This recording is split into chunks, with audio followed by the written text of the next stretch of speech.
Pessoal, só uma informação e uma pergunta.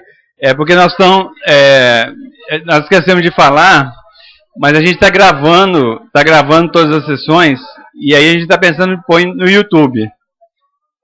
Tem problema aí? Alguém é contra? Pode, Elza? Colocar no YouTube a gravação? Hã?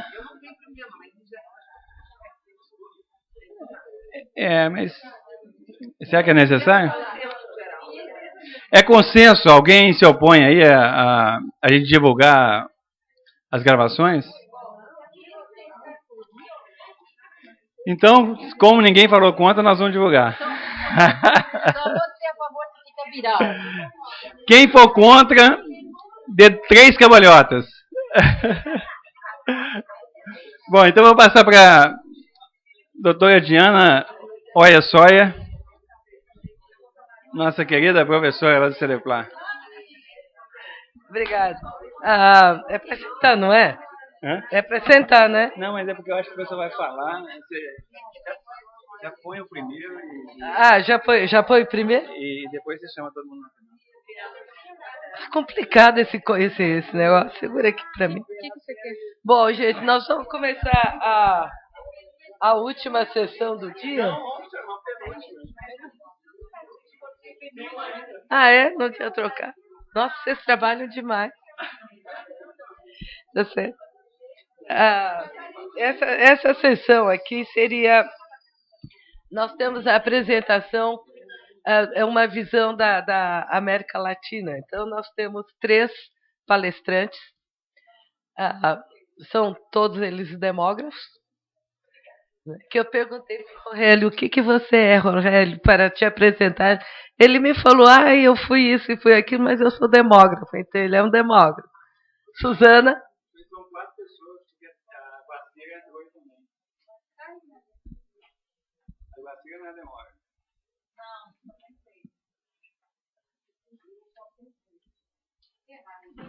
Você está com... nós estamos com o mesmo programa?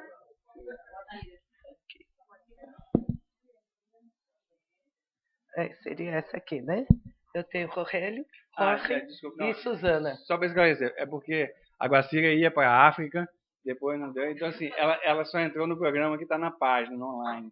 E como isso aqui já estava impresso, mas então, assim, a Guacira, que é do Cefêmia, feminista muito famosa e muito querida. E a morte da demografia.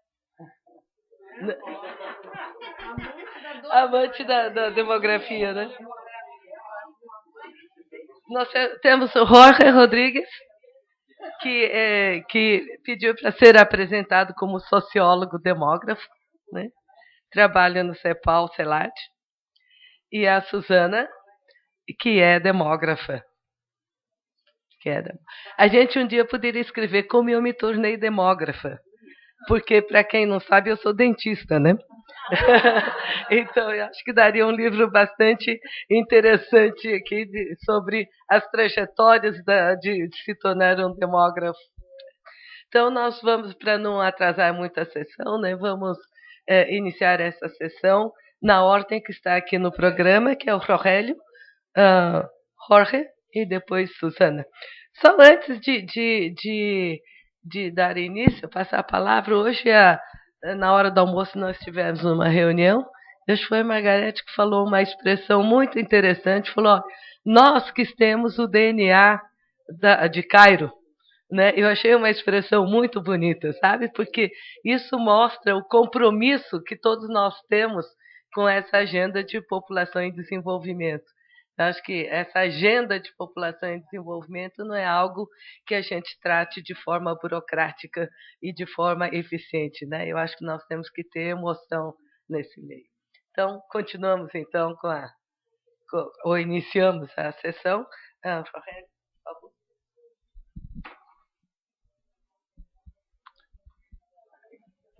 Obrigado, Diana. Eu acho que vou falar em espanhol. Já está aproveitando de que tem um auditório misto, vai ficar na zona de conforto. realmente, después de una mesa tan calificada, tan intensa y rica como tuvimos en la mañana, yo comentaba con algunos colegas de que en verdad me había quedado sin argumentos para presentar, ¿no? Porque un poco la idea de mi estructuración para esto era situar el proceso de esta revisión un poco en ese contexto de político internacional en que se fueron dando los diferentes avances en la discusión de la agenda que hoy es la agenda de Cairo, y cómo de alguna manera esto había ido determinando la forma y el énfasis que estas agendas han tenido, ¿no? Pero no podía haber sido todo eso presentado con más competencia y con más profundidad de lo que hemos escuchado en esta mañana. De modo que voy a tratar de incorporar alguna cosa poco relevante, pero que tal vez valga la pena recordar.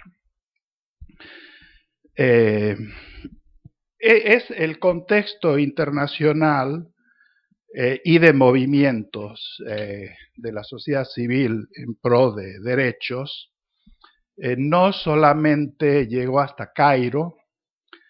El momento que esto tuvo duró un poco más allá, tal es así que la primera reunión prevista en la propia agenda de seguimiento a Cairo, de revisión quinquenal, tuvo lugar en Nueva York en el 99.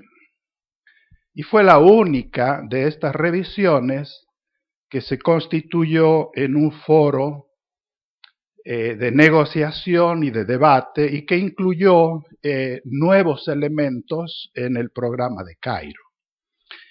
Fueron el documento que se aprobó en el 99 con las medidas claves para avanzar en la implementación del programa de acción de Cairo.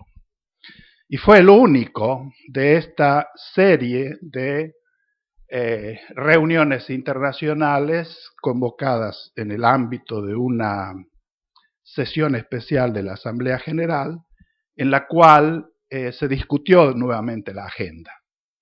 A partir de ahí, los cambios que conocemos en el contexto internacional y lo que mucha gente entendió como cambios en la correlación de fuerzas que podían significar riesgos a mantener la negociación de la agenda abierta, determinó que a partir del 99 todas las siguientes revisiones quinquenales que se hicieron para los avances de Cairo fueran simplemente de monitoreo y de reportes, y la agenda no se tocó y no se discutió y nunca más se incorporaron compromisos o lo que para algunos significó asegurar por lo menos esa base de consensos, para otros significó que se estaba claudicando de la oportunidad de avanzar más en ellos, ¿no? Yo creo que, según el punto de vista que se mire de ambos lados, hay alguna base de razón, ¿no?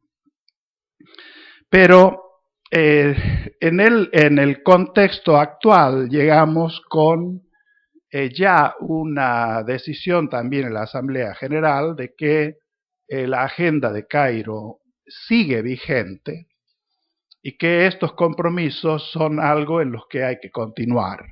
De modo que, en cierta forma, estamos entrando en la revisión de Cairo +20 con una cierta percepción de que lo que hay que hacer es un ayornamiento de lo que es la agenda, pero básicamente los fundamentos de la agenda no están siendo cuestionados al menos, o que en general no se siente que esta agenda haya ya sido superada.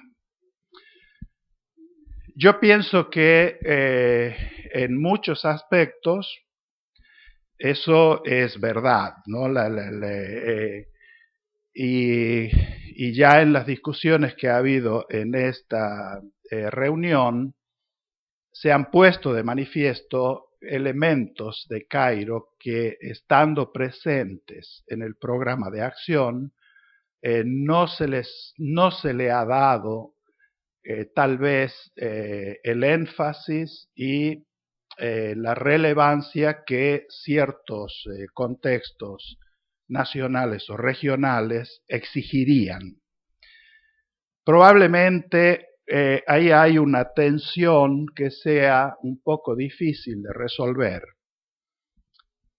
Una agenda internacional como es el programa de acción de Cairo, que se presenta como un compromiso global, muy difícilmente, y con todos los cambios que ha habido en los últimos 20 años, una característica fundamental de este proceso han sido los ritmos diferenciados de avances y las formas en que el panorama global se ha diversificado. ¿No? Hay una dificultad, creo, mucho mayor hoy, excepto que nos concentremos en núcleos fundamentales de derechos que son vigentes y que deben ser mantenidos y profundizados, pero en términos de cuáles deben ser las prioridades de políticas públicas, de políticas de Estado, parece extremadamente difícil que ninguna agenda global pueda ser relevante para guiar las prioridades en ningún Estado en particular. Cosa que en el 94 era diferente. Yo creo que una parte muy importante de la agenda era una agenda fundamental a nivel global. Hoy, en las áreas que pueden ser fundamentales a nivel global están mucho más restrictas, y como guías para formulación de políticas de Estado, creo que estamos ante una situación mucho más compleja. Entonces yo pienso que particularmente en el caso de América Latina, debemos hacer un esfuerzo importante en reconfirmar, reafirmar una cierta línea fundamental de principios y destacar las especificidades de la región. En algún momento, en los sucesivos procesos, cuando la conferencia y los aportes de la conferencia de Montevideo pasen a ser discutidos en la sesión especial de la Asamblea General o pasen luego a ser considerados en las sesiones de la Comisión de Población y Desarrollo, tendrán que entrar un poco en ese ámbito global, dada la naturaleza del sistema, pero creo que ahí también hay un poco de desafío y tal vez la exigencia de alguna creatividad, alguna innovación que deje un espacio mayor a las especificidades de lo que tradicionalmente han venido dejándose en los programas de las diferentes conferencias y de los objetivos del milenio, en fin, de todos estos programas globales.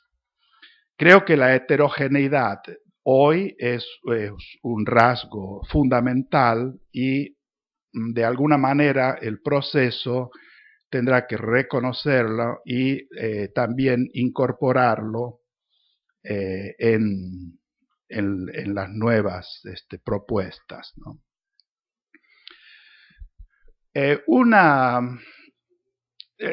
Nuevamente, la revisión que se haga en este momento obviamente tiene que partir de alguna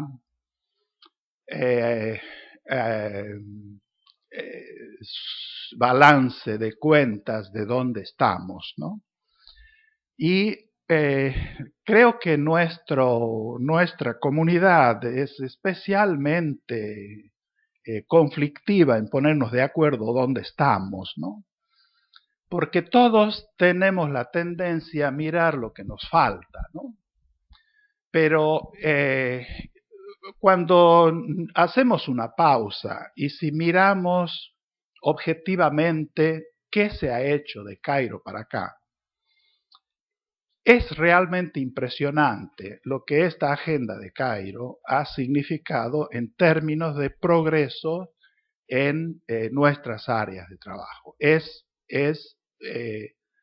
fantástico. Pero eso es mirándolo con ojos un poco tratando de que sean objetivos, pero también con ojos un poco de optimismo, ¿no? Yo creo que tratando de ser objetivos, pero con un poco menos de optimismo en la mirada, muchos de los que están en esta sala y de los que son colegas que están por ahí fuera, van a llegar a la conclusión de que no se ha hecho nada. Es muita fala, mas daí quando nós vamos ver o que tem acontecido, o que nós temos? Continuam os problemas de esto e estes outros problemas estão muito mais complicados hoje do que estavam em 94. Então, onde que está o progresso? No sé si tiene solución, tal vez sea muy saludable que sea así mismo, ¿no? Que exista esa falta de acuerdos. Pero si nosotros miramos los cambios a nivel de legislación, los cambios a nivel de adopción de programas, de estrategias, de adjudicación de recursos, a temas de equidad de género, salud sexual y reproductiva, jóvenes, un área que creo que con razón reclama más que no tiene atención, pero cuando uno mira qué es lo que ha pasado a nivel de países, una enorme cantidad de países han adoptado políticas y programas y han invertido en una estructuración institucional para atender a los temas de envejecimiento y las necesidades de las personas adultas mayores. Cuando uno mira los resultados de la encuesta que se levantó en todos los países en términos de qué es lo que se ha hecho, hay una correlación muy alta entre el nivel de avance en términos de los cambios demográficos y el nivel en el cual los países han adoptado políticas y programas que efectivamente responden a esos cambios. Son los países que no tienen hoy políticas y programas orientados a atender el tema de envejecimiento y necesidades de los adultos mayores, prácticamente están en el inicio de la transición demográfica.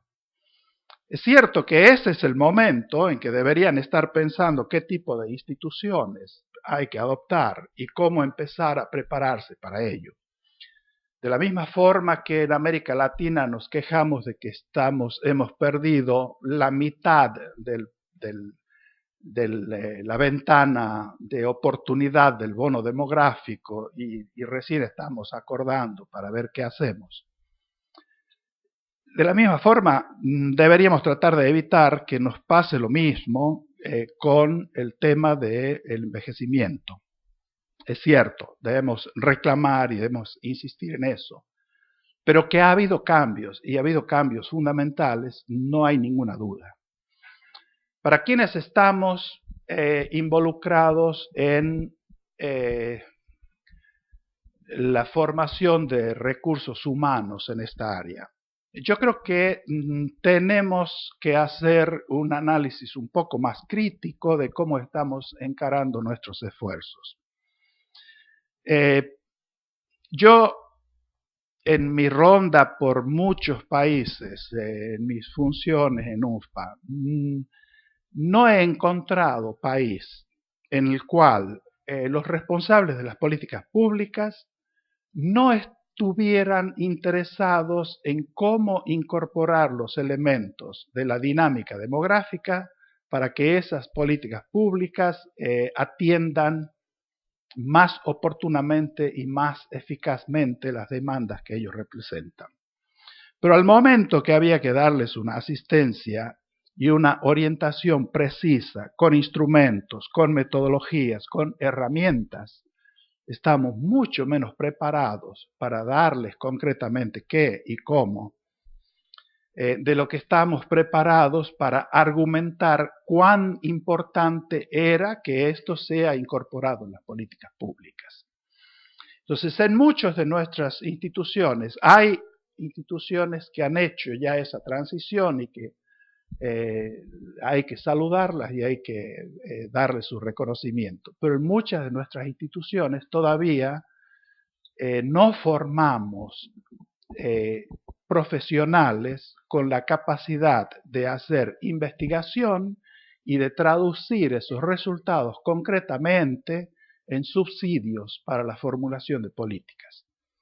Se dan los resultados, mi función es científica, ahí tienen los resultados, vos tenés que hacer las políticas, ahí están los datos, faz lo que vos se precisa.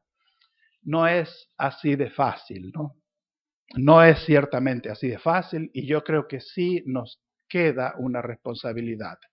Y creo que en América Latina, excepto Brasil, probablemente desde mi punto de vista es el país que mejor está preparado y que mejor lo está haciendo, ¿no? En ese diálogo entre la academia y tomadores de decisión. México tiene también una tradición diferente, pero con ciertas características. Pero en términos de la dinámica y de la interacción que hay en la región, creo que Brasil es único. Los demás países estamos muy lejos de ser capaces de mantener ese tipo de contribución y ese tipo de diálogo que sea operativo, no declamativo y no de advocacy, pero concretamente de contribuciones operacionales. Si eso puede ser incorporado en esta ronda de alguna forma como parte de los compromisos de la región, más ese otro ayornamiento de las diferentes prioridades para acompañar la situación en la que esta región está, me parece que habremos dado una contribución importante en el debate de esta revisión de Cairo +20. Gracias.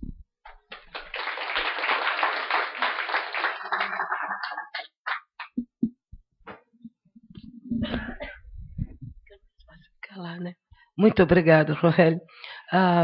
Perdoe por estar fazendo os sinais do tempo, nós nem tínhamos combinado o tempo de cada um, mas vamos colocar assim como 15 minutos de apresentação, porque nós temos ainda uma outra sessão a seguir. Né? A seguir, Jorge.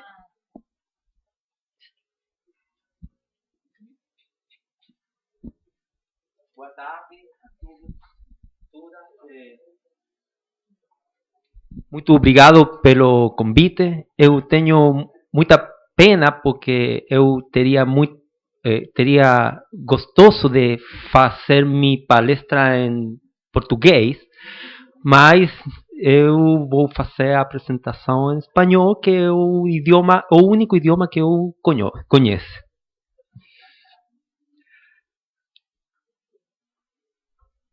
Voy a hablar sobre la primera conferencia regional sobre población y desarrollo en América Latina, y en mi condición de funcionario de la CEPAL y funcionario de CELADE, voy a tratar de transmitir cuál es el sentido de esta reunión a la cual constantemente se ha llamado o se ha recordado en este evento, pero creo necesario precisar algunas características de la reunión y luego aportaré algunos antecedentes sobre lo que vamos a presentar como CELADE en esa reunión.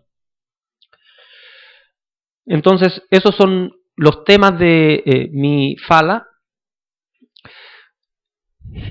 La Conferencia Regional sobre Población y Desarrollo en América Latina fue creada recientemente, solo en julio de 2012 se creó, y se creó en Quito, en la última reunión del Comité Especial de Población y Desarrollo de la CEPAL.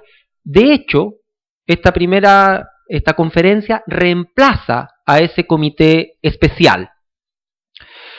Es un órgano subsidiario de la CEPAL, es decir, es un órgano que está adjunto a la CEPAL, a la Comisión Económica para América Latina y el Caribe de las Naciones Unidas.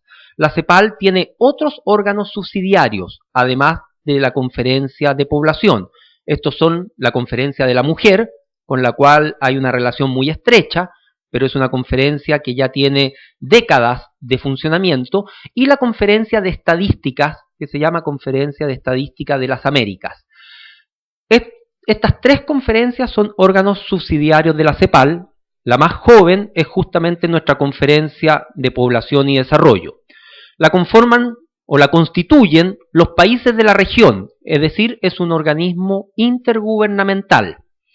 Se reúne bienalmente, cada 2 años, aunque hay posibilidades de reuniones intermedias en base a solicitudes de los países participantes. Estas reuniones intermedias pueden ser del conjunto de los países o eventualmente de su mesa directiva.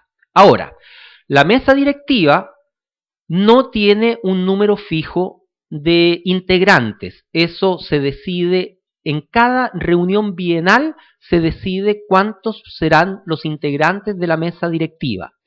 En la actualidad, la mesa directiva la encabeza Ecuador, por haber sido el país organizador de la última reunión del Comité Especial de Población y Desarrollo, en Quito, como ya dije, el año pasado, y la segunda, Uruguay, por ser el país organizador de la primera reunión que tendrá lugar en agosto entre el 12 y el 15 en Montevideo.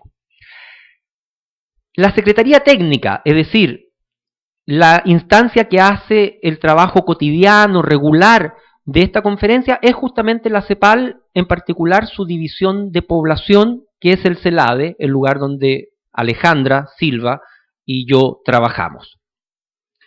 Recibe esta conferencia el apoyo del UNFPA, en particular para las reuniones bienales, pero también para otras actividades. Este apoyo del UNFPA es tanto financiero como técnico y desde luego también político. Para el UNFPA esta reunión se convierte en la principal instancia política de seguimiento del programa de acción a escala mundial, es decir, el programa de acción del Cairo.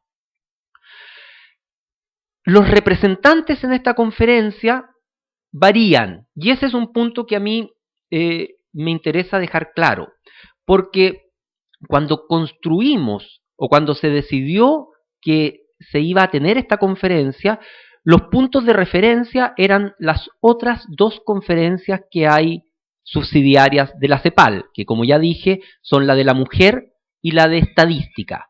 En ambos casos era muy clara, en ambas instancias, cuál era la contraparte relevante. En el caso de la conferencia de la mujer son todos los organismos, tienen distintos nombres, pero tienen un objetivo común, todos los organismos que se dedican a trabajar dentro del gobierno por la equidad de género o la promoción de la situación de la mujer, o ambas cosas a la vez.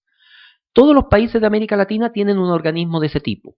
entonces la contraparte de cada país que participa en esa conferencia de la mujer es ese instituto. Lo mismo ocurre con la conferencia de estadística, donde la contraparte nacional es el Instituto Nacional de Estadística, el IBGE en caso de Brasil, y así en cada país tiene su nombre el Instituto Nacional de Estadística. Pero en población, en cambio, no tenemos nada parecido. En la década de los 70 fue cuando estuvimos más cerca de tener en casi todos los países algo parecido a una Oficina Nacional de Población, un Consejo Nacional de Población, muchas veces siguiendo el modelo mexicano de CONAPO. En Brasil siguió otra figura que fue la de la Comisión Nacional de Población y Desarrollo. Pero en muchos países no tenemos nada que venga a ser como el órgano o la instancia que se preocupa de los temas de población y desarrollo. Y ese probablemente va a ser un primer desafío importante para esta conferencia. ¿Cómo lograr que los países realmente integren instancias relevantes de su quehacer como las contrapartes de esta conferencia? Ese va a ser uno de los temas a discutir en Montevideo. Ahora, ¿cuáles son las funciones de la conferencia? Tiene una función principal, que es la que nos hermana con el UNFPA, que es la de ser la instancia donde se hace el seguimiento del programa de acción del Cairo, que es un programa de acción mundial y que cada una de las regiones se evalúa su cumplimiento. Pero además de eso, esta conferencia tiene otros mandatos, y eso también es importante que lo sepan. Quienes vayan al Cairo, quienes vayan a Montevideo, van a escuchar hablar no solo del programa de acción del Cairo, sino de otros temas que tiene esta conferencia a su cargo, entre ellos los relativos al levantamiento de censos, al tema de migración internacional, al de pueblos indígenas y al de envejecimiento. Temas a los que aludiré en las próximas transparencias, que son solamente 2, porque quiero hacer una presentación lo más corta posible. Los objetivos de la reunión de Montevideo son examinar el progreso del programa de acción del Cairo en América Latina, en particular en los últimos 5 años, pero teniendo a la vista que ya estamos cerca del cumplimiento de los 20 años, que era el horizonte que se había fijado el Cairo, también se examina este periodo más largo de los últimos 20 años. Y junto con eso está el objetivo de identificar, sobre la base del pleno respeto del programa de acción del Cairo, las medidas fundamentales para ampliar y seguir implementándolo después de 2014. Esos son los objetivos de la conferencia que tienen que ver con el Cairo. Como ya les dije, hay otros objetivos relacionados con los otros temas de la conferencia, ¿no? Ver qué es lo que está pasando con los censos, ver los acuerdos que se han logrado en migración internacional en los últimos 2 años, el seguimiento de la Conferencia de Madrid y la Carta de San José, que es la forma en cómo la región se apropió de Madrid y que fue creada el año pasado, en 2012. Ahora, ¿cuáles son los avances que ya tenemos? Los avances que ya tenemos en materia de la conferencia son la documentación oficial de trabajo, que va a ser un documento de examen o de evaluación del Cairo y un documento de propuesta de agenda para después de 2014. Esos 2 documentos ya están elaborados y están siendo enviados a las delegaciones oficiales, es decir, se están enviando a los países. Está previsto que también se entreguen antes de la conferencia a todos los participantes inscritos, aunque todavía no está definido la forma en cómo se hará esa entrega. Pero los países con un mes de anticipación están recibiendo ambos documentos de trabajo. Las invitaciones oficiales también están cursadas, son invitaciones que van por relaciones exteriores, esa es la contraparte natural de la CEPAL, y relaciones exteriores convoca en cada país a la conformación de la delegación nacional que está bastante avanzada en el caso de Brasil, por lo que nos comentaron en los primeros paneles, pero aún no está totalmente definida. La inscripción en línea está también funcionando desde hace más de un mes, y hoy día justamente es el último día para inscribirse o acreditarse como participante en la conferencia. Hasta la fecha teníamos una inscripción muy superior a nuestras expectativas, lo que evidentemente iba a complicar el proceso de tener a toda la gente junta en un auditorio que solamente permite 400 personas. y ya hay más de 400 personas inscritas en línea. A eso hay que sumar la gente de Secretaría, la gente de UNFPA, la gente del gobierno de Uruguay y todas las delegaciones. Entonces ahí probablemente enfrentaremos algún tema de necesidad de seleccionar dentro de las personas inscritas a unas que puedan estar dentro del sitio y otras que tal vez tengan que estar fuera del sitio, pero mirando la conferencia por otros medios. Todavía no estamos seguros cómo vamos a proceder. Y voy a terminar con un muy breve resumen y que está en total relación con lo que conversamos en la primera, o con lo que se trató en la primera sesión y que luego ha sido trabajado por todos los otros participantes, que es la evaluación que nosotros hacemos del Cairo a 5 años, es decir, en el periodo 2009-2013 y en los últimos 20 años. Ahí ya surgió, y creo que lo expuso muy claramente también Rogelio, esta idea de que hay visiones pesimistas, optimistas. En general tendemos a ser bastante críticos de lo que se ha hecho, pero una vez que nosotros tratamos de ver todo lo que han hecho los países de la región, siguiendo los objetivos del Cairo, no siempre siguiendo textualmente la letra del Cairo, ¿ya?, sino apuntando a los objetivos que plantea el Cairo, la verdad es que nuestra evaluación general, como dice ahí, es más bien positiva, por lo siguiente. Primero, porque vemos en casi todos los países de la región un despliegue de políticas, programas, intervenciones que son funcionales al cumplimiento de los objetivos del Cairo, a muchos de sus objetivos. Que el Cairo se distinguió respecto de otras conferencias y en particular respecto de la conferencia que dio origen a los ODM por tener pocas metas cuantitativas. El Cairo establece pocas metas cuantitativas, establece algunas en mortalidad, algunas en salud sexual y reproductiva, que es la principal, pero que es difícil de medir, y establece también algunas en materia de educación. Desde luego, mortalidad materna dentro de mortalidad. Entonces, en los pocos indicadores que disponemos oficiales del Cairo, la región en general muestra avances importantes. ¿En cuáles no muestra avances o los avances son menos regulares? En particular, el de mortalidad materna.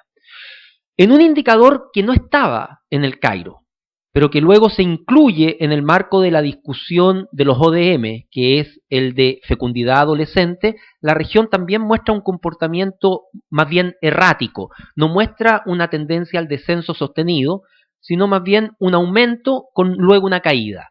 Pero si miramos y comparamos 2013, es decir, los datos que nos arrojan los censos de la ronda de 2010, para hablar en términos de fuentes de datos directa, con los datos que nos arrojaban los censos de la ronda de 2010, la fecundidad y sobre todo la maternidad adolescente, que no está influida por el cambio de la paridez dentro de la adolescencia, ese indicador es mayor en 1990 que en 2010 en América Latina, ¿ya?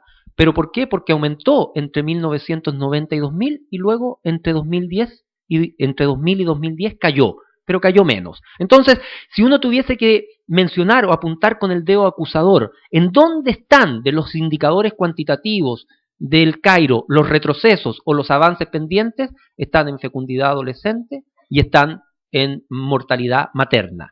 Por cierto, eso no significa que estemos cumpliendo en todos los otros. Como promedio regional, en materia de mortalidad infantil, en materia de esperanza de vida, se están logrando las metas planteadas en el Cairo. Pero dentro de los países y entre los países hay desigualdades, como mencionaré en el punto que viene a continuación. ¿Qué otro aspecto nos basamos para hacer esta evaluación positiva del Cairo? Que vemos en general, sobre todo en los últimos 8 o 9 años, una creciente sintonía y un creciente apoyo de los gobiernos a la agenda del Cairo. Ahora, yo sé que eso es una visión de los gobiernos de la región, que esa es una visión que puede ser cuestionada, pero si recordamos lo que pasó en 2004, acá en América Latina, donde el Cairo en la evaluación quinquenal, en ese caso la evaluación decenal, estuvo casi a punto de fracturarse por presiones exógenas. Había una gran potencia que estaba abiertamente en contra de ratificar el Cairo. ese momento de tensión que vivimos en el 2004, donde no sabíamos si el Cairo iba a seguir vigente, si acaso íbamos a revertir lo que se había firmado en el Cairo, ese momento de tensión no lo hemos vuelto a experimentar. ¿Por qué? Porque cambiaron también las visiones de los gobiernos y en general hay una mayor sintonía de los gobiernos de la región con el Cairo. Y vemos también algunos avances en América Latina que van más allá de lo planteado en el Cairo. En ese sentido iba un poco mi intervención en la mesa anterior, en línea con que en el Cairo se marcaron algunos asuntos, se habló de la diversidad familiar, por ejemplo, pero se habló de una cierta manera. Se habló de derechos reproductivos, pero no se pudo hablar de derechos sexuales. O sea, esa fue una palabra vetada en el Cairo. Y sin embargo, hoy en América Latina tenemos por lo menos 2 países que elaboraron constituciones nuevas en los últimos años y ambos reconocen explícitamente los derechos sexuales. Uno sin nombrarlo, pero con una redacción muy clara, y otro diciendo, como país reconocemos los derechos sexuales. No define qué son, pero hay evidentemente un reconocimiento. Entonces, si uno escarba y busca más, encontrará que en casi todos los países hay un reconocimiento, a lo menos semántico, a lo menos de nombre, a los derechos sexuales. En diversos departamentos de las instituciones que trabajan con el tema mujer, que trabajan con el tema salud inmediato. En diversas instituciones se incorpora la noción de derechos sexuales además de los reproductivos. Entonces se va más allá del tema que fue divisorio en el Cairo, aunque todavía hay que darle más contenido y desde luego no estamos exentos del riesgo de retrocesos. Concluyo que luego de esta visión relativamente positiva por todo lo que acabo de argumentar, hay también bastantes elementos que nos hacen ser críticos y nos hacen ser no tan positivos, no tan optimistas. Entre ellos los que aparecen mencionados allí y del cual yo voy a sintetizar solamente uno porque ya estoy fuera del tiempo. Es la idea de que los indicadores con los que estamos trabajando, no solo en el Cairo, sino también en los ODM, que son indicadores que tienen que ver con cobertura, que tienen que ver con ampliación de cobertura, ya parecen ser insuficientes en la región para cumplir con las aspiraciones de nuestra población. ¿Por qué? Porque se avanza mucho en cobertura, logramos niveles de cobertura universal en materia de salud en algunos casos, de educación, ni hablar en materia de educación primaria, pero ¿cuál es el problema o el desafío que se nos viene y por lo cual nuestra gente está reclamando? Por la calidad. O sea, disociar la cobertura de la calidad es algo que finalmente se ha convertido en un boomerang. Y vemos que los indicadores que solamente miden cobertura, en particular de servicios, ya no sirven para medir el progreso en materia de desarrollo social. Eso sería. Muchas gracias.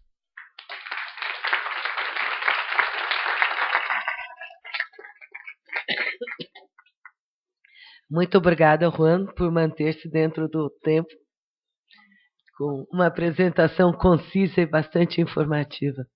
Suzana?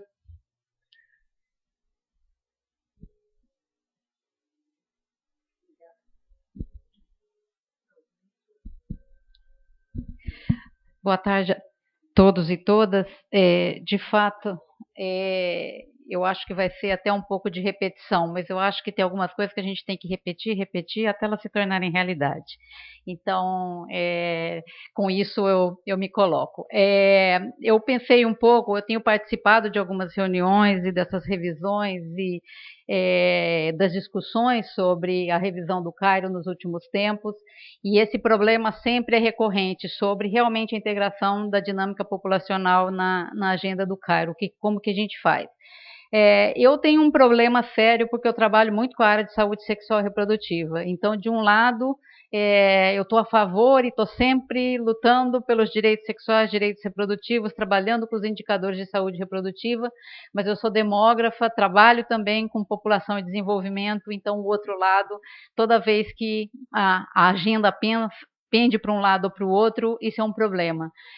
Mas me sinto confortável, porque quando eu digo vamos integrar a população e desenvolvimento na agenda do Cairo, para mim nunca significa isso que a gente vai tirar nenhum poder, nenhum espaço, nenhum momento de discussão da agenda de saúde sexual reprodutiva e de equidade de gênero. Eu acho que a gente tem a agenda de equidade de gênero e saúde sexual reprodutiva é parte da agenda de população e desenvolvimento, a gente precisa saber como trabalhar com isso. Então, aqui, na verdade, eu fiz só um exercício tentando pensar nessa conferência que a gente vai para o Uruguai, né, que está aí já em cima da porta, como que isso vai acontecer, o que a região pode levar.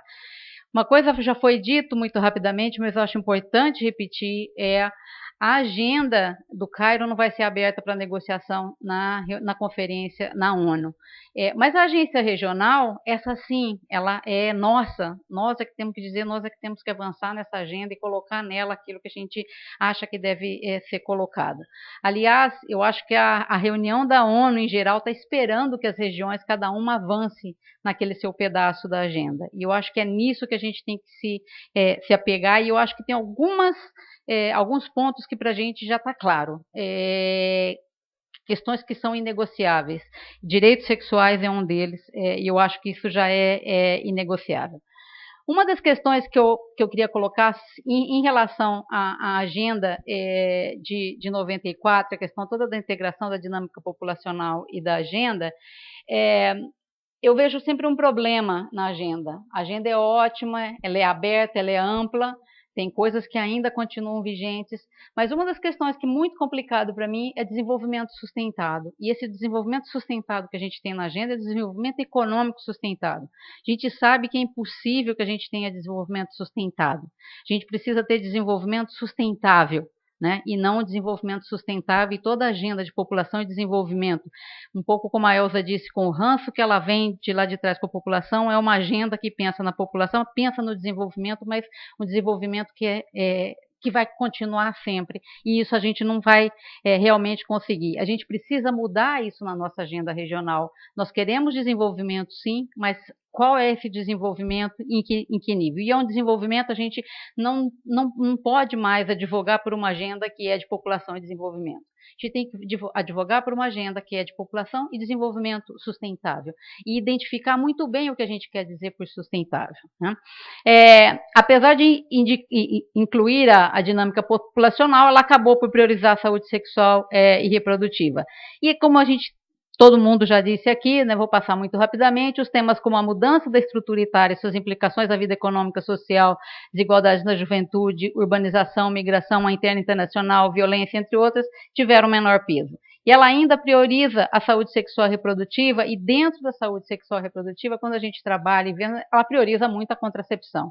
A concepção é muito pouco priorizada, a mortalidade materna até um certo ponto, mas quando a gente vai falar sobre acesso pré-natal, qualidade, prevenção de doença sexualmente transmissível, a agenda também tem um peso menor do que essa agenda, quando a discussão é mais ampla, ela é muito voltada para a questão mais de contracepção. Os direitos sexuais e reprodutivos são ainda um tabu nas agendas nacionais, mas países como o Equador já mudaram. Na época, em 94, isso não se podia dizer sobre direitos sexuais e direitos reprodutivos. O Jorge acaba de dizer, alguns países mudaram sua Constituição, a gente precisa mudar. Então, isso precisa ser mudado, integrado na nova agenda.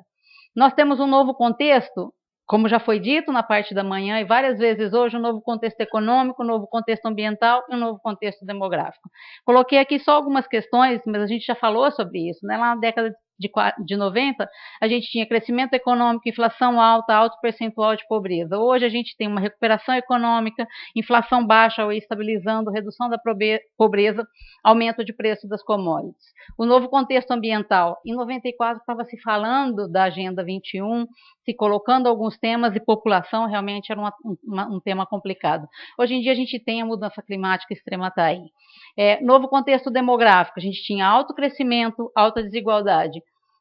E hoje a gente tem fecundidade abaixo do nível de reposição, e muitos países chegando lá, envelhecimento populacional, migração internacional com os novos fluxos e redução da população jovem. Então, essa agenda, a integração da população nessa agenda, ela precisa ser distinta.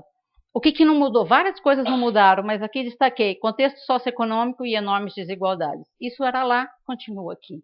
Contexto político com institucionalidade fraca. Tínhamos institucionalidade muito fraca no governo, continuamos, em alguns lugares até piorou, e a participação da sociedade como um todo também piorou. E o mau aproveitamento dos recursos públicos, a gente tem visto isso aumentar cada vez. Isso era em 94, eu acho que era nos primórdios do tempo e continua hoje, eu acho que isso é um problema para a gente, como integrar esses assuntos. A situação demográfica atual, eu peguei só o caso do Brasil aqui um pouco para a gente ver. A gente tem taxa de crescimento populacional em declínio, um cenário de baixo desenvolvimento e desenvolvimento não sustentável.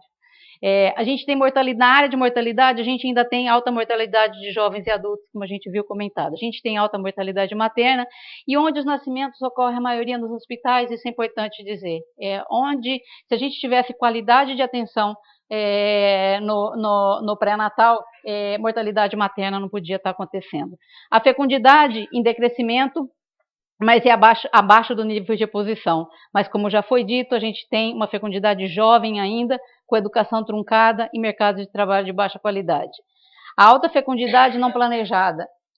Quando a gente tinha uma fecundidade alta, se a gente fosse pensar que quando chegasse abaixo do nível de reposição, com 1,9 que a gente tem hoje, pensar que ainda a gente tem uma fecundidade não desejada alta, e no Brasil, né, os dados que a gente tem de 2006, só um parênteses, como que a gente consegue acompanhar Cairo mais 15, Cairo mais 20, se os dados que a gente tem, a maioria deles, principalmente da área de saúde sexual e reprodutiva, os últimos dados são de 2006 e poucos dados de registro administrativo. Mas esse é o dado que a gente tem sobre fecundidade não desejada. 28% das crianças nascidas, aqui é entre 2001 e 2006, foram declaradas como não queria naquele momento. E 18% não queriam de jeito nenhum. Ou seja, a gente teve 46% de falha contraceptiva, com uma taxa de fecundidade média de 1,9. Na época, a PNDF mediu 1,8. Temos que dar conta de todos isso, 46% dos nascimentos que ocorreram. Se a gente fosse incluir nessa conta aqui os abortos, que a gente tem muito mal medido e não conhece, isso seria muito maior. Então, isso é um problema ainda.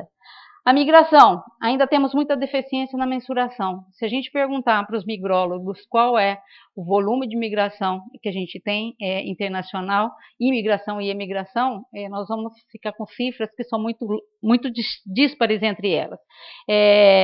E, de fato, o país passa a atrair mais migrantes, um pouco como mostrou o Ricardo hoje. A gente ainda está diminuindo as pessoas que nasceram em outros países e moram aqui, mas a gente já começa a atrair alguma população, migração internacional. Como que a gente vai lidar com esses migrantes? Por que essa situação existe? Né? Declínio da fecundidade no Brasil ocorreu de forma rápida e com efeitos não antecipados, porque a população mais pobre não tem acesso integral à saúde sexual e reprodutiva e os direitos assegurados com qualidade. A população que tinha recursos para conseguir controlar sua fecundidade conseguiu, a população mais pobre não conseguiu. Também a responsabilidade da regulação voluntária da fecundidade e limitação das famílias, como uma lógica do sistema socioeconômico, ficou nos ombros das mulheres. Continuamos, depois de tanto tempo, dizendo a responsabilidade da procriação é das mulheres e continuamos assim 20 anos depois. Quais as consequências disso para a dinâmica populacional? Isso ocorrerá em outros países também. Isso que aconteceu com o Brasil vai acontecer com outros países no qual não passou ainda na América Latina.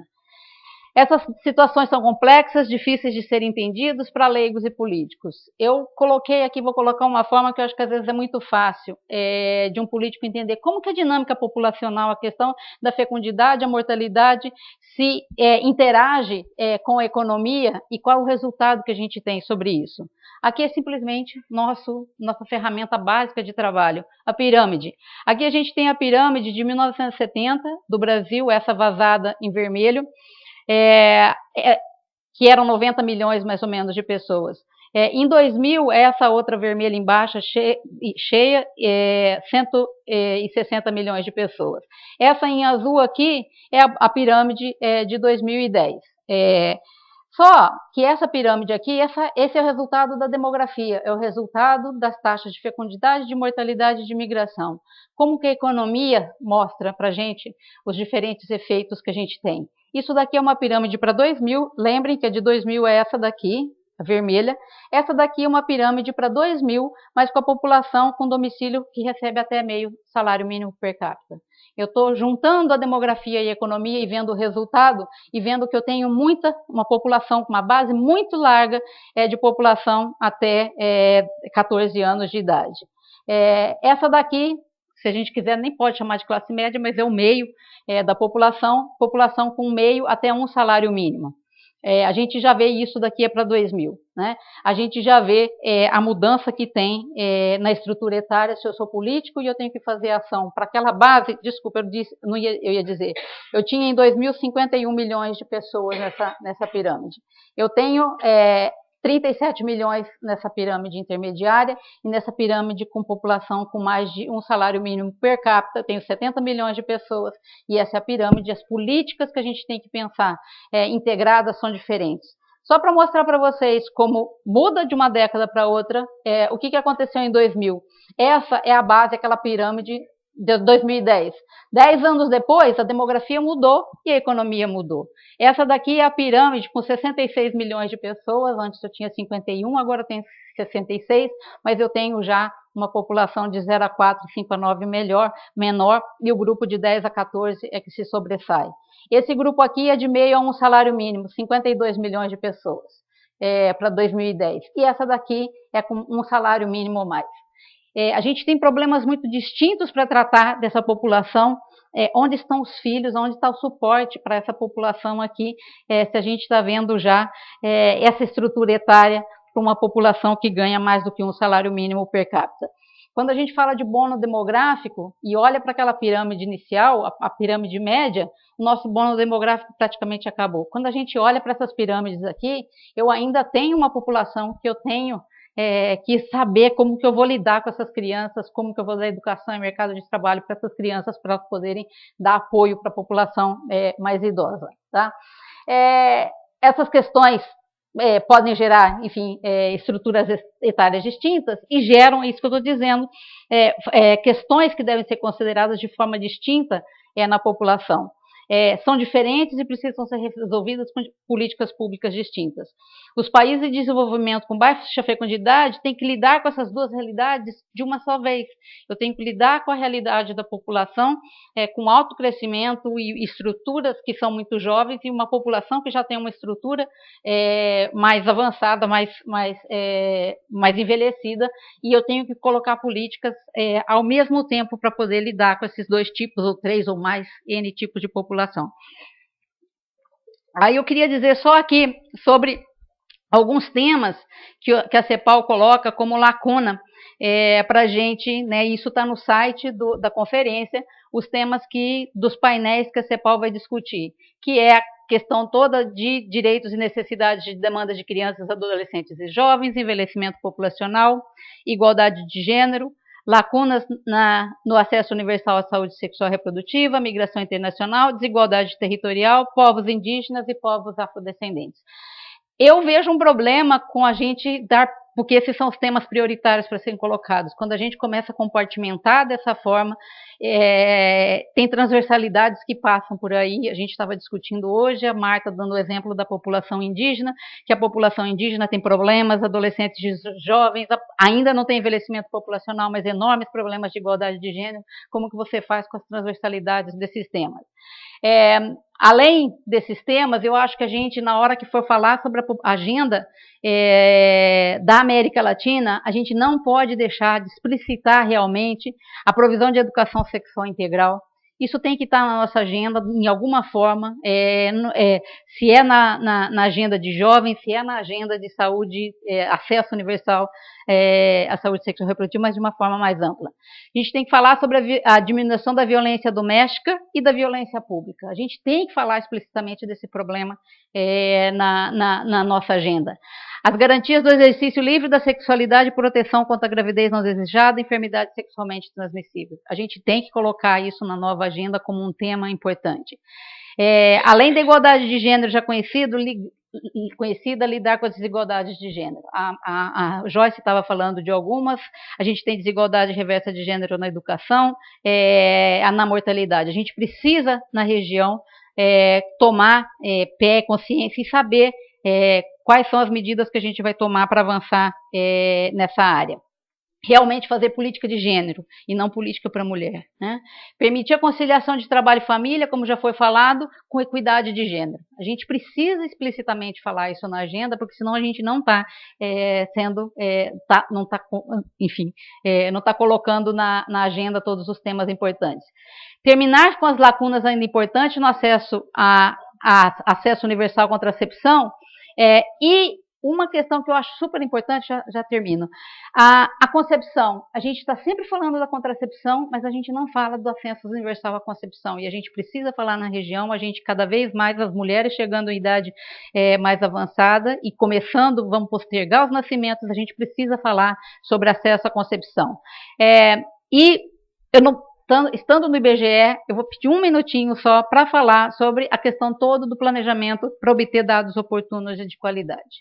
Eu acho que isso é super importante, porque se a gente não tiver explicitamente pensado na agenda, pensado que os governos precisam colocar orçamentos para isso ser feito, a gente não vai para frente. Como já foi falado, migração internacional, ainda não sabemos nem medir, não é que nós não temos dados, nós ainda não sabemos medir migração internacional. Mortalidade adulta, ainda não conhecemos a estrutura etária, principalmente da idade adulta. Teve tentativas de se fazer no censo, mas ainda não sabemos. Mortes maternas, temos aproximações, algumas melhorias, mas nós precisamos melhorar os registros administrativos para poder medir mortalidade materna. Necessidade insatisfeita de planejamento familiar, muito mal medida, perguntado sobre contracepção, não indica em geral a consistência do uso, o indicador não inclui necessidade de concepção, a gente precisa saber medir isso para conseguir monitorar. Medição da gravidez, a gente não tem gravidez terminada em aborto induzido, a gente precisa medir gravidez terminada em aborto induzido. Indicadores de qualidade do pré-natal e assistência ao parto e puerpério. Os dados que a gente pouco tem sobre pré-natal ainda são de 2006, e esses dados, a gente, além de precisar dessas informações, a gente precisa delas no tempo correto, não pode esperar 5, 10 anos para ter essas informações, a gente precisa monitorar, precisa planejar em que momento a gente vai coletar todos esses dados. Para fazer isso, eu acho que a gente precisa do mecanismo de implementação da agenda, que é fazer um programa de ação regional, colocando todos esses temas nesse programa de ação regional. E a integração de atores do governo, academia e sociedade civil, porque o governo não adianta a gente pedir, solicitar para o governo, ele não vai fazer tudo isso sozinho, a academia não vai fazer sozinho e a sociedade civil também não. Eu acho que precisa de uma integração muito grande entre essas três esferas para a gente conseguir avançar na região. Eu acho que essa questão da gente colocar muita ênfase no Estado em prover certas informações e exigir do Estado certas ações, mas a gente tem que agir em conjunto, como o Jorélio estava falando, quando formos demandados realmente saber como colocar as nossas demandas, o nosso conhecimento a favor desse avanço da área. Só isso, muito obrigada.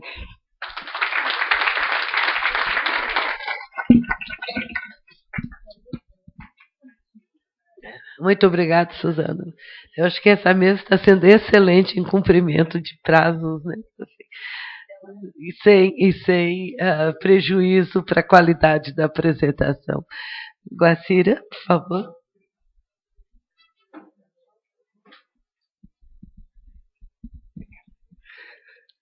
Boa tarde, obrigada a BEP pelo convite.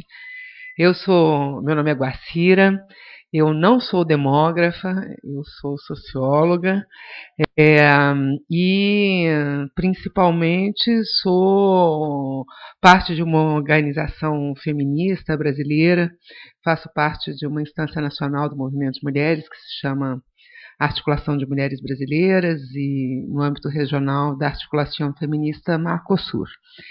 Então, é com esse olhar assim, militante, ativista, de ONG, que eu quero colocar algumas impressões para vocês sobre a Conferência de População e Desenvolvimento, em especial um olhar a partir do Brasil, né? Especificamente um olhar a partir do Brasil no processo dessa primeira conferência, no processo do Cairo de uma maneira geral.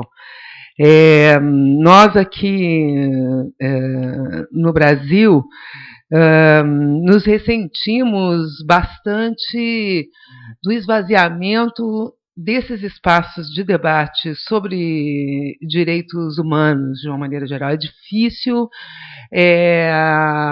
encontrar o lugar onde a participação da sociedade civil, a participação dos movimentos sociais, os diálogos, eles possam se tornar, de fato, efetivos, ou seja, serem momentos, encontrarem as condições necessárias para problematizar questões, buscar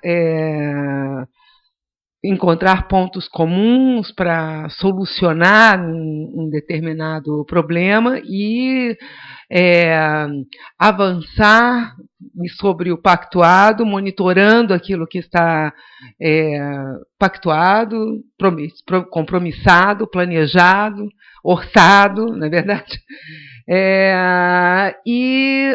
Monitorar isso, saber em que foi que deu aquilo que foi dialogado e, finalmente, encontrar os caminhos para corrigir os problemas, os erros, os desvios, as falhas que houve, né?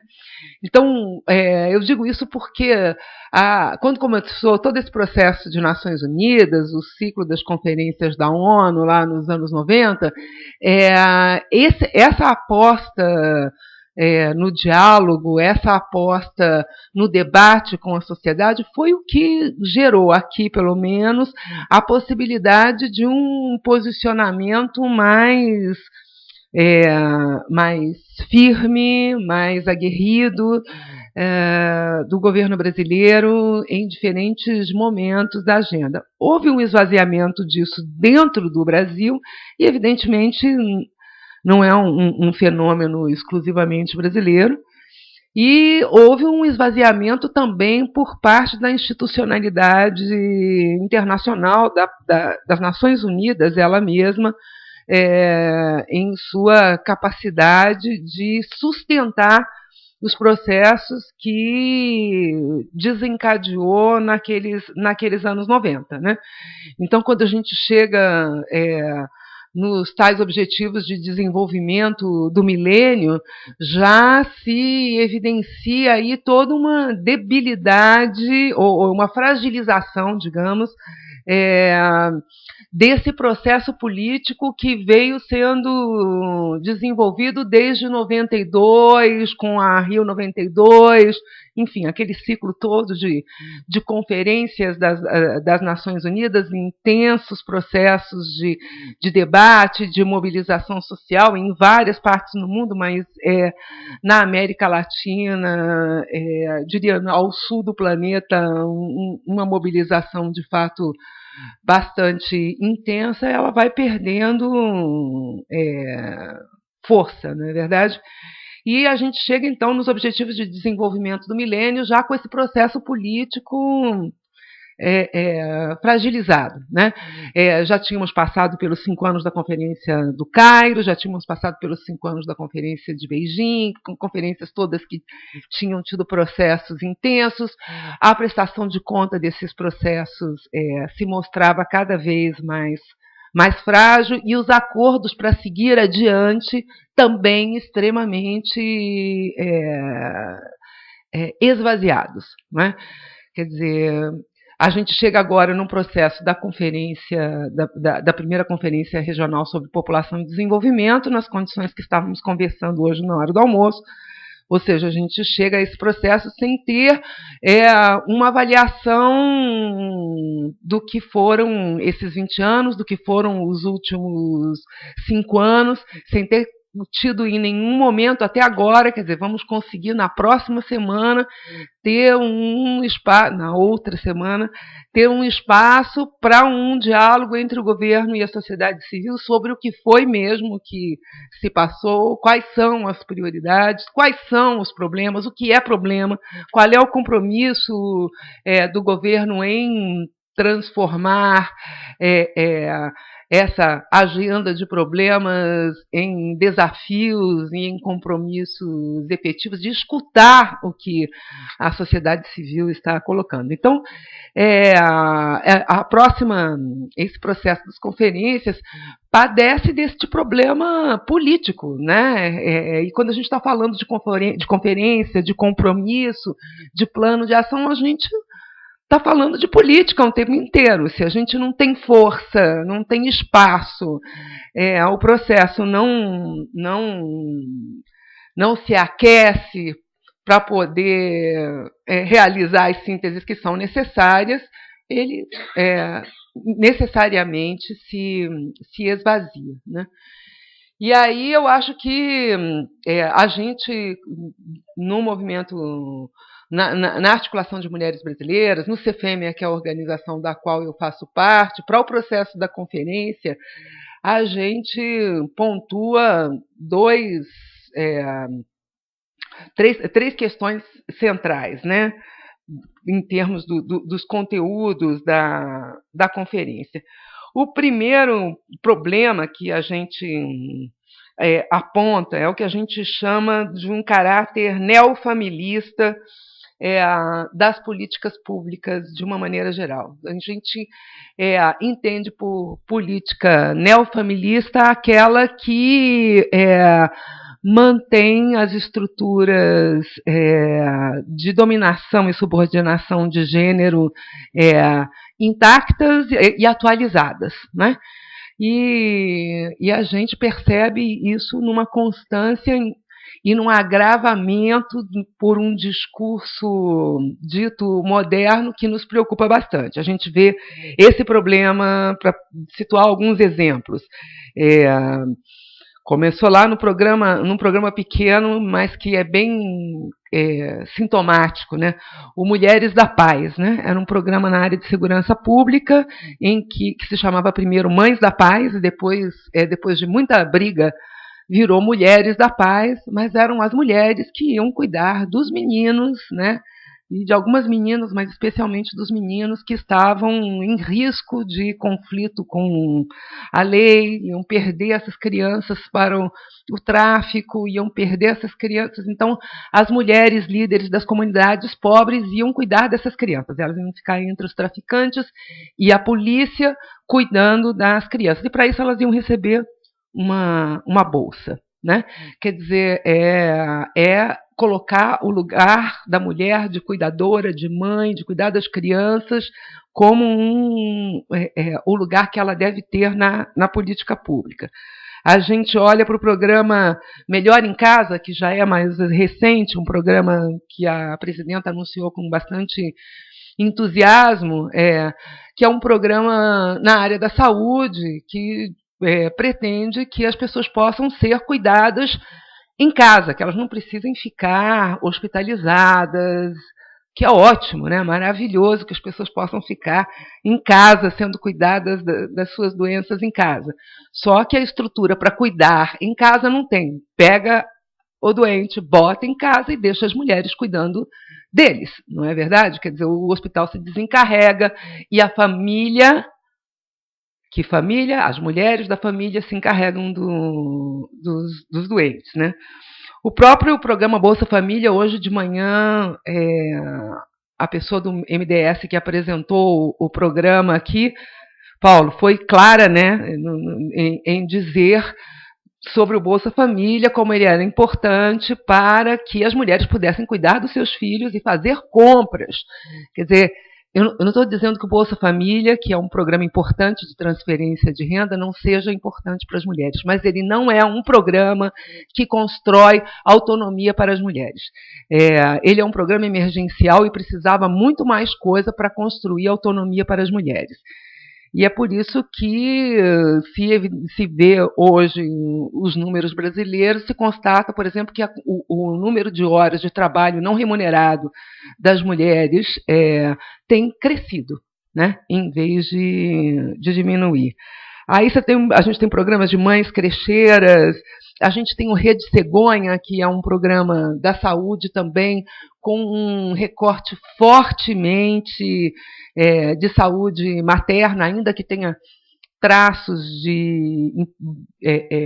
importantes na área de direitos sexuais e direitos reprodutivos, mas é um programa eminentemente, inclusive pelo seu nome, não é? Voltado para uma perspectiva de saúde materna, um resultado de tanto abandono na área de direitos reprodutivos. Está aí numa mortalidade materna que não baixa, nunca, jamais, né? O outro problema que eu queria pontuar é a questão do... Vou colocar a outra questão, que é a questão da laicidade do Estado. Para nós, essa é uma questão fundamental, e nesses últimos 20 anos a gente caminhou a passos largos contra o princípio da laicidade e, portanto, contra o princípio de direitos humanos. Eu acho que, seja por um desenvolvimentismo conservador, né, altamente voltado para atender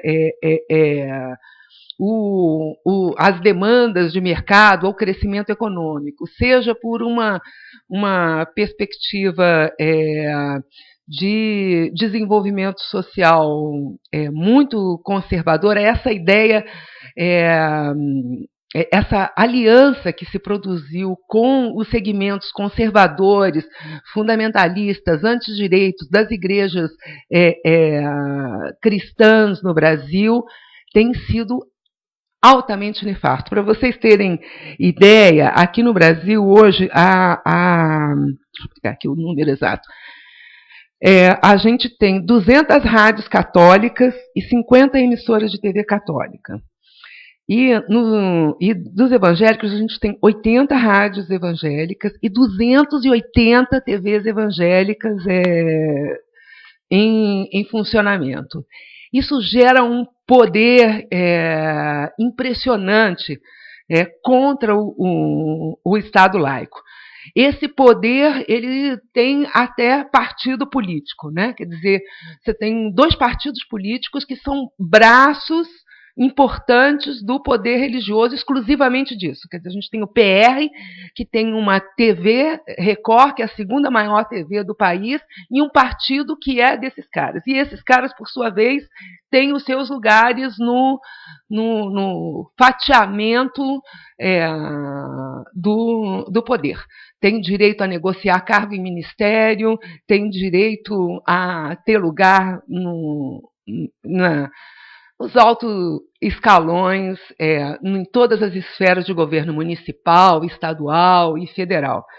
Então, a questão da laicidade do Estado é algo absolutamente central se a gente quer falar de direitos humanos, se a gente quer buscar respeito e avançar na agenda dos direitos sexuais e dos direitos reprodutivos. Por último, última coisa que eu queria colocar em relação ao Brasil também. O Brasil é uma das grandes economias do mundo. A gente não pode chegar nessa conferência regional como a gente chegou há 20 anos atrás. É um país que tem uma importância enorme nas decisões que estão sendo tomadas. A nossa sociedade, a sociedade civil, tem que se imbuir da responsabilidade sobre os bônus e os prejuízos que o Brasil pode trazer, e eu acho que a gente, mais do que nunca, tem que discutir a questão da integração regional, da cooperação Sul-Sul que o Brasil faz, voltada para a garantia de direitos humanos, discutir migrações, discutir cooperação na perspectiva da integração regional, reconhecendo o risco que esse desenvolvimento assim levado implica para os direitos humanos e, portanto, para a agenda do Cairo. É isso. Obrigada. Muito obrigada. Passa a palavra agora a Juan Jorge. Juan. Obrigado. Bem. Oi, novamente. Gostaria de fazer uma aclaração. Eu vou fazer meu comentário não como integrante da Universidade de la República, mas como integrante de futura delegación oficial del gobierno de Uruguay. Y esta aclaración tiene mucho que ver por el sentido de los comentarios que voy a hacer.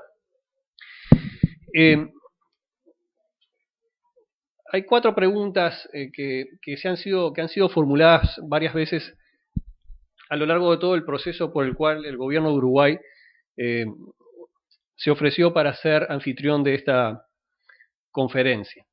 La primera, si esta es necesaria. La segunda, si es oportuna. La tercera es si es útil. Y la cuarta es si es una amenaza o es una oportunidad. ¿Por qué? Porque observen ustedes que el gobierno que va a recibir esta conferencia ha aprobado la adopción de los niños por parte de parejas homosexuales, ha aprobado el matrimonio igualitario, ha legalizado la interrupción voluntaria de los embarazos, tiene una política explícita en lo referente a la promoción de los derechos sexuales. Bueno, y con todo este olor a azufre que debe quedar, estamos a punto de aprobar la producción y distribución por parte del Estado de la marihuana. O sea que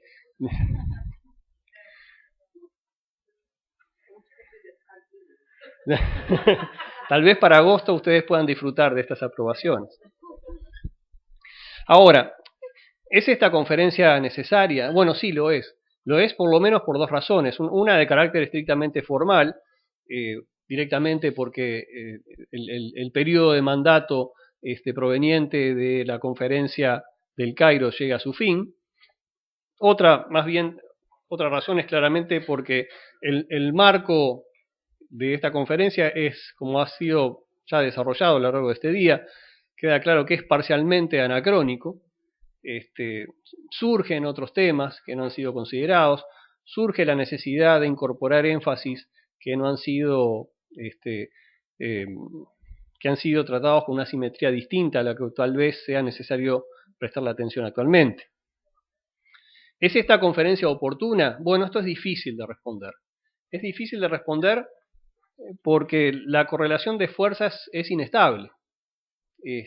No sabemos, en realidad, no tengo ningún problema en hacer público, no tenemos problema en hacer público las discusiones que damos dentro del gobierno de Uruguay al respecto. No tenemos certeza de cuáles van a ser las posiciones predominantes en agosto por parte de las delegaciones que lleguen a... por lo tanto, esto nos pone en un panorama en el cual nosotros consideramos si vamos a estar frente a algo que que fue una buena idea o no lo fue a la hora de recibir, digamos, a la conferencia. ¿Es útil? Bueno, sí, evidentemente lo es. No solamente para venir a Río escapando a los 2 grados bajo cero en Montevideo y comer delicioso pan de queso. Es útil porque justamente da la oportunidad de, para comenzar, esto ya está en el activo, esto ya está en las ganancias, el haber renovado este tipo de discusiones, de intercambios, de debates, de volver a poner en agenda un conjunto de temas que son relevantes y que por lo tanto se desatan, se catalizan por la ocurrencia de este tipo de eventos. Veremos después de la conferencia si además de eso podemos sumar a los activos, a las ganancias, acuerdos progresistas, acuerdos que avancen más allá de lo que ya hemos logrado. Y esto me lleva directamente a la cuarta de las preguntas que nos hacemos. ¿Esto es una oportunidad o es una amenaza? ¿O es una combinación de ambas situaciones? Bueno, evidentemente cualquier posición que esté por debajo de los acuerdos que nosotros ya alcanzamos en Quito es no aceptable. Estoy hablando, en este caso, oficialmente, por parte del gobierno de Uruguay. Esto es una determinación. El lenguaje y acuerdos que nosotros alcanzamos en la última sesión de la Comisión Especial es el piso a partir del cual nosotros estamos dispuestos a conversar. evidentemente vamos a intentar promover, y esta es la situación por la cual, digamos, estoy haciendo este comentario, vamos a intentar promover la incorporación de otras temáticas y otros lenguajes, a pesar de que sabemos que va a ser extremadamente difícil y que están en línea con lo que yo les indicaba al inicio, ¿verdad? O sea, el conjunto de marcos legales y normativos que hemos aprobado en el caso del Uruguay.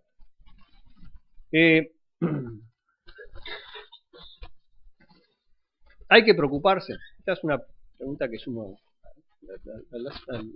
a las 4 anteriores. Hay que preocuparse. Bueno, yo creo que hay que escuchar con atención lo que dijo Rogelio en su intervención. No es dramático, digamos.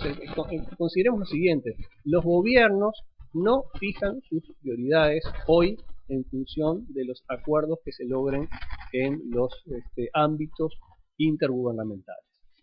Es más, hay otros ámbitos intergubernamentales en la región que hoy son priorizados por parte de los gobiernos que los integran con respecto a los que ocurren en el marco del sistema de las Naciones Unidas.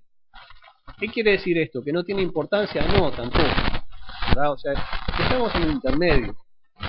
No es dramático si la situación no resulta, digamos, desde el punto de vista que las posiciones más progresistas intentamos promover y no lo logramos. Tampoco sería un éxito rotundo si lo lográramos, porque eso no obliga a quien no quiere llevar adelante sus programas. Y en no lograrlo no va a impedir, ¿verdad? Vamos por el otro lado, digamos, supongamos que no llegamos a un acuerdo como el que deseamos, eso no va a impedir que aquellos gobiernos que quieran llevar adelante, digamos, programas progresistas y avanzados los continúen implementando. Vamos a poner la situación absurda, ¿verdad?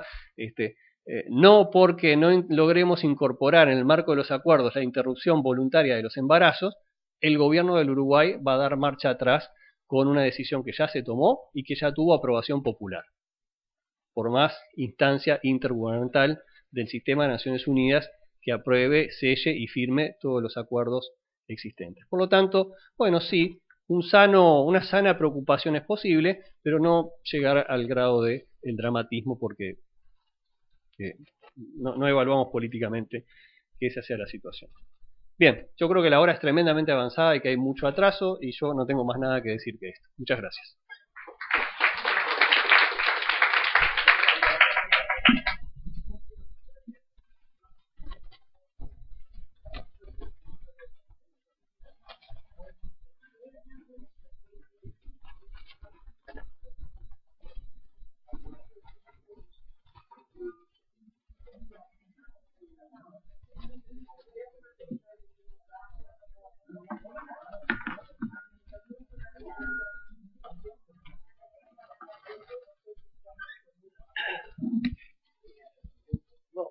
Toda essa movimentação para dar espaço para 2 perguntas, porque nós temos ainda uma outra sessão, mas acho que é a hora da gente também, os apresentadores, ou eu pelo menos, estar face a face com vocês. Então vamos abrir para 2 perguntas. Sim? Existe alguém? Sônia, por favor. Alguém pode levar.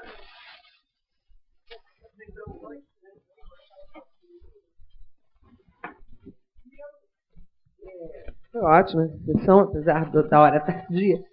Primeiro, eu queria dizer que tanto no balanço do Jorge, quanto no da Guacira falando do Brasil e o Jorge falando da região, a meu ver, faltou uma menção forte ao fato de que tivemos retrocessos legais efetivos em relação ao aborto, né? O Jorge apontou, e o Juan José também, os avanços em direitos sexuais, mas, de fato, nós tivemos uma legislação patética na Nicarágua e, mais recentemente, na República Dominicana, isso para não mencionar o que já tinha acontecido antes em El Salvador, e um padrão de mobilização legislativa dos setores dogmáticos que vai no sentido de reproduzir nos outros países isso que aconteceu lá. Então, nós ouvimos em 2007, quando o Ratzinger veio ao Brasil, de um padre brasileiro da Human Life International, que o projeto deles era fazer do Brasil uma Nicarágua. Ele disse isso, tá certo? Eu disse no jornal. Então, eu acho que é importante chamar a atenção disso, porque vamos dizer, o lado escuro, né? O lado sombrio, né, da agenda. Suzana, uma observação. O Equador já tinha reformado a sua Constituição em 91. E orientação sexual já estava gravado no preâmbulo constitucional. Então, eu acho que é importante dizer isso, porque é curioso como estar na norma, inclusive na norma constitucional, não significa que um país vá nem se posicionar positivamente internacionalmente, dado o caráter das pressões em relação a esse tema. Estava na Constituição. E o Equador só foi se manifestar em relação a isso abertamente em 2004, em Porto Rico, né? Então, isso dá uma dimensão do problema. E, finalmente, eu acho que a intervenção do Juan Rosero, que eu queria ouvir.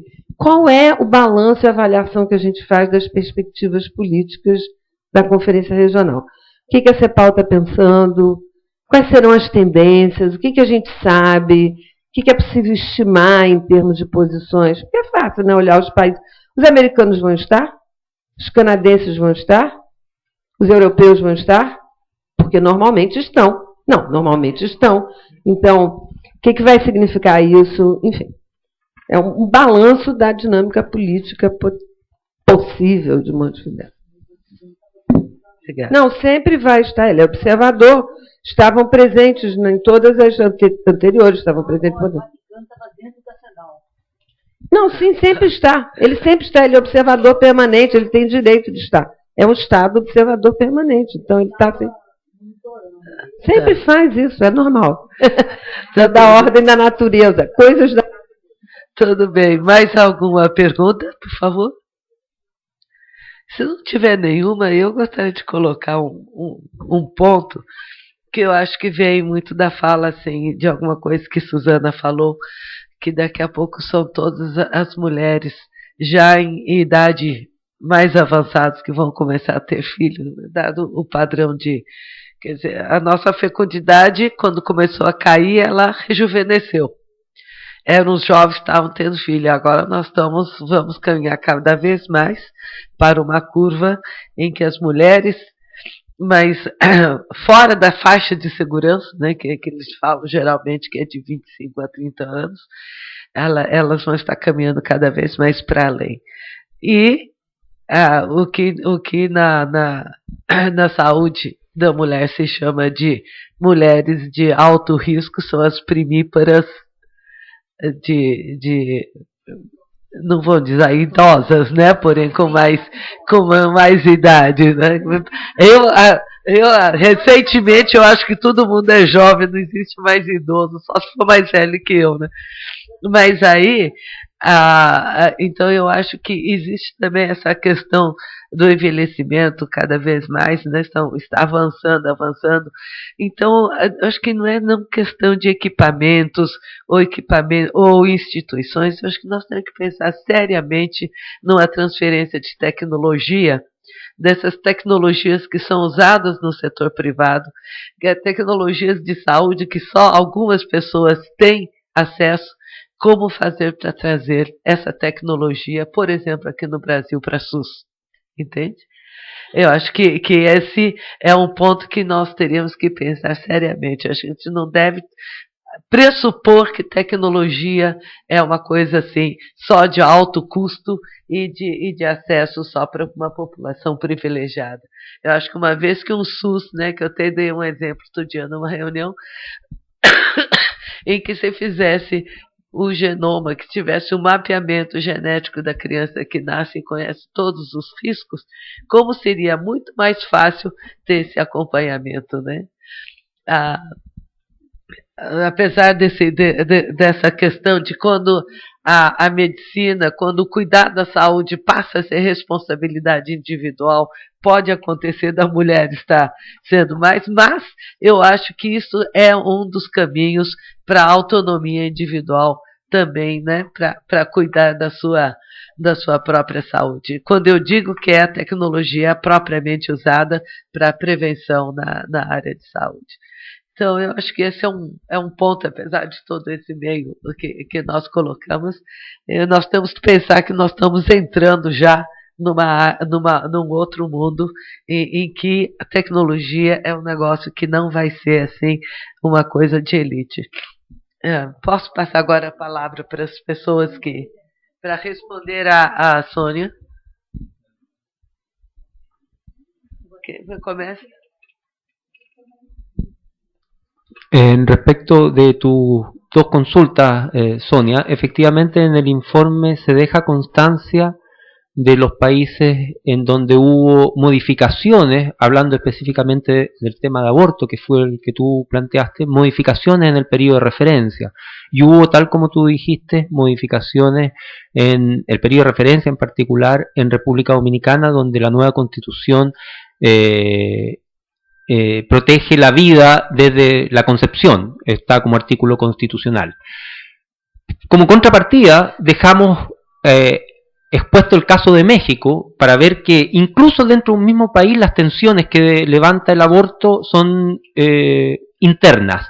México, por su propia condición federal, tuvo un estado, que es el Distrito Federal, que aprobó la interrupción legal del embarazo.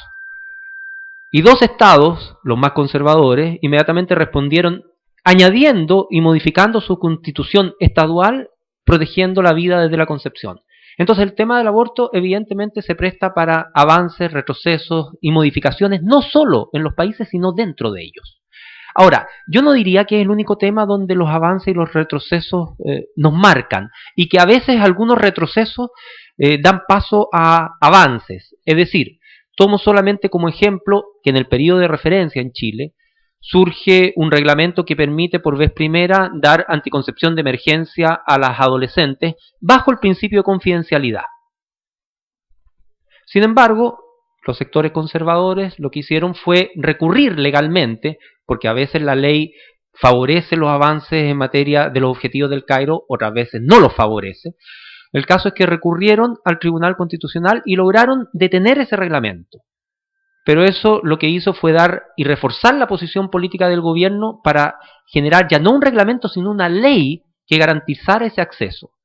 Y no solo se logró eso, sino algo que yo jamás pensé que se iba a lograr en Chile, que el gobierno actual, que es un gobierno más bien conservador, y que se ha comportado como un gobierno conservador en casi todos los temas de salud sexual y reproductiva, en este en particular, emitió en mayo pasado un reglamento que efectivamente da acceso con principio de confidencialidad a las mujeres de 14 años y más a la pastilla del día después. Entonces, esta briga que hubo, esta pelea que hubo interna, donde hubo retroceso, finalmente nos condujo a un avance. Y hoy día en Chile está garantizado el acceso para todas las muchachas de mayores de 14 años, con principio de confidencialidad, a acceder a la pastilla del día después. Y a las menores también se les da, con el compromiso de luego buscar a un apoderado responsable, a un adulto responsable, para darle una consejería. Pero también se le da. En suma, el tema o los temas de población están expuestos un poco a la lógica del péndulo. A veces avanzamos, a veces retrocedemos. Y no solo los de salud sexual y reproductiva. En migración internacional también las tensiones son muy fuertes, como la planteó Susana hoy día. Y en casi todos los temas de familia también. Finalmente, respecto a la correlación de fuerzas que tú mencionabas, no tenemos todavía ningún cable mencionando ninguna filtración en Wikileaks que nos diga si va a ir el Vaticano, si va a ir Estados Unidos o los países europeos. No lo sabemos todavía. Pero cuando han ido estos actores es normalmente porque está en riesgo la reafirmación del Cairo, y nosotros no creemos que vaya a estar en riesgo la reafirmación del Cairo Montevideo.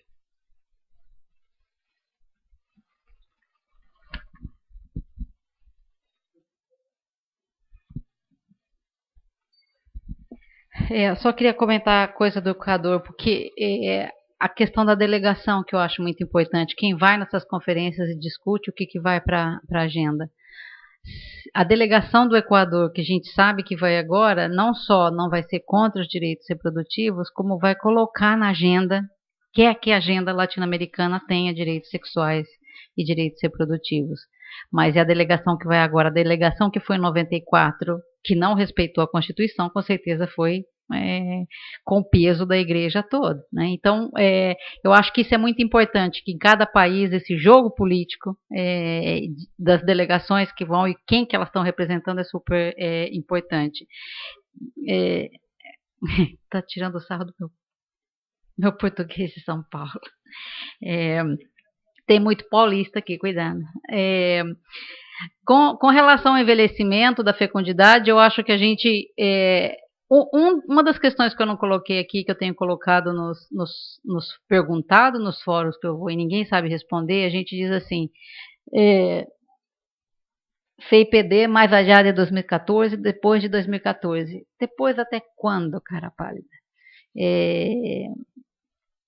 Se a gente não colocar um tempo, quando que essas metas vão ter que ser cumpridas, né? Então, se for mais 20 anos, a gente precisa realmente pensar em alguns países sobre o envelhecimento da fecundidade. Nós todos estaremos mortos. Eu espero que seja menos que isso. Eu espero que a gente possa realmente monitorar de uma forma mais adequada.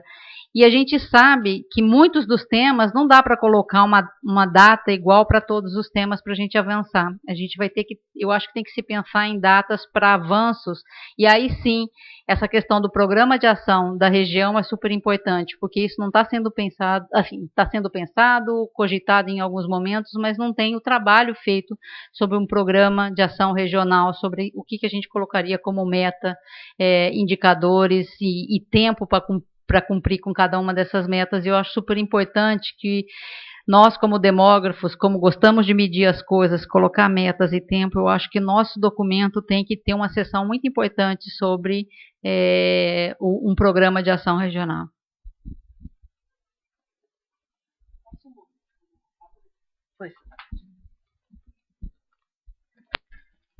Então, a Sônia provocou a questão do aborto. Aqui eu vou ter que falar da situação aqui no Brasil, porque é calamitosa a situação. Então, eu falei toda a coisa do Estado laico e do avanço dos religiosos, e isso repercute fortemente sobre a agenda que trata da descriminalização do aborto no Brasil. Para vocês terem uma ideia, há 10 anos atrás, a gente tinha cerca de 40 projetos de lei no Congresso Nacional que, de alguma maneira, avançavam em permissivos legais ou até a legalização do aborto. Hoje, passados 10 anos, a situação é a seguinte: existe 0 projetos de lei no Congresso Nacional voltado para qualquer liberalização em relação à questão do aborto. E existem 40 projetos de lei, 46 projetos de lei para regredir a legislação relativa ao aborto. Todos os absurdos dos tipos que Feliciano consegue produzir estão nesses 46 projetos de lei. Agravamento de pena, crime hediondo. Nesse período houve 2 requerimentos para a instalação de uma CPI contra o aborto, quer dizer, essa bancada evangélica quer de qualquer maneira, a qualquer preço, um grande palco, né, para fazer as suas campanhas à custa da criminalização do aborto. Esse pedido, um dos pedidos da CPI do aborto, ainda está tramitando no Congresso Nacional. No começo do ano passado, a gente foi surpreendida com uma medida provisória, ou seja, um projeto uma lei encaminhada pela Presidenta da República ao Congresso Nacional, que incluía, ela é uma medida provisória, para quem não é brasileiro, ela passa a viger a partir do momento que a Presidenta manda ao Congresso, e o Congresso tem que ratificá-la ou rejeitá-la. E por aquela medida provisória, o direito à vida desde a concepção estava resguardado. E foi uma operação de guerra conseguir derrotar que essa medida provisória não fosse aprovada. A linguagem sobre aborto no Brasil, sobre direitos sexuais, direitos reprodutivos, é assim disputada cada milímetro, porque ela vai sumindo cada vez mais dos documentos oficiais. Em que pese todos esses problemas, quer dizer, o governo Dilma é um governo ainda com contradições, né? Quer dizer, a Secretaria de Políticas para as Mulheres está lá garantindo, assegurando, afirmando que não vai haver retrocessos em relação ao Cairo, mas, ao mesmo tempo, toda uma peleja que a gente fez na Conferência de Políticas para as Mulheres para incluir a questão da legalização do aborto no Plano Nacional de Políticas para as Mulheres não entrou, quer dizer, a conferência, por amplíssima maioria, decidiu a favor de incluir medidas nesse sentido, de acordo com as decisões, inclusive, anteriores, das conferências anteriores, de conferência da CEPAL e da conferência de Beijing, e não foi incluído. Enfim, a gente presencia cada dia essas forças conservadoras, antidireitos, conseguindo mais e mais compromissos dentro do próprio governo a seu favor, de quem é contra o aborto e de quem é a favor dele, mas que, em favor da governabilidade, cede em relação aos direitos sexuais e aos direitos reprodutivos, mas, em especial, no que se refere à questão do aborto, a situação é extremamente complicada. Uma organização como CEFEMEA, por exemplo, que é a organização da qual eu faço parte, Católicas pelo Direito de Decidir, que está aqui, o IPAS, que a Bia estava aqui, estão citadas nessa CPI, nesse pedido de CPI contra o aborto, e a criminalização das organizações que defendem esses direitos sexuais e direitos reprodutivos é efetivamente uma estratégia desse setor antidireitos para inviabilizar a nossa luta. É isso. Só um adendinho muito rápido. Eu acho, Guacira, já que você chegou até esse ponto, eu acho que vale a pena falar do projeto de lei que já está aprovado na Câmara e no Senado, que está na mesa da presidente para ser vetada ou sancionada. É um projeto de lei que, na onda, né, do espírito da Câmara e do Senado, de aprovação de projetos de lei, aprovou de maneira completamente desapercebida um projeto de lei que fala da profilaxia da gravidez. E como não utilizava a palavra aborto, é um projeto sobre violência sexual, né, quer dizer, de desenvolvimento, de garantia de existência de serviços de profilaxia da gravidez, né, nos casos de violência sexual. Né? Eu não estou querendo te cortar, minha querida, tá. Mas nós temos toda uma sessão da qual eu faço parte. Sim, então, se chama Gênero, Fecundidade e Direitos Reprodutivos, que vocês podem... Não, mas eu vou terminar a frase. Eu vou terminar a frase, porque, na verdade, amanhã nós vamos passar vamos conversar com vários de vocês, porque estamos coletando assinaturas de apoio ao desenvolvimento e à sanção desse projeto de lei pela presidente. Tá bom, muito obrigada. Aí eu agradeço a todos os componentes da mesa, sinto muito não poder continuar com a discussão, mas acho que nós temos ainda toda uma sessão a seguir, que deve ser em respeito aos participantes da próxima sessão, e acho que a gente encerra. Então, muito obrigada.